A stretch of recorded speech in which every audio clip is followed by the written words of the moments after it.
Here we are in Washington, D.C., and we're all obsessed with talking about the government.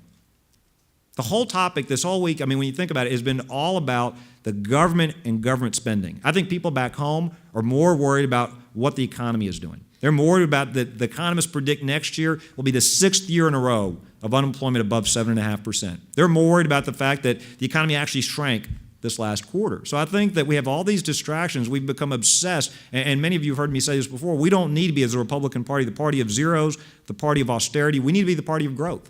It needs to be, I think the American people are frustrated that you get these manufactured crises in Washington. They want their leaders here to get the job done, do the job they were elected to do, stop manufacturing these crises. Every 3 months there's something else that's coming up. Get this job done so we can actually focus on policies like education reform, on more domestic energy production, by the way, on reforming the tax code to make it simpler and flatter. The kinds of reforms will actually grow the real economy.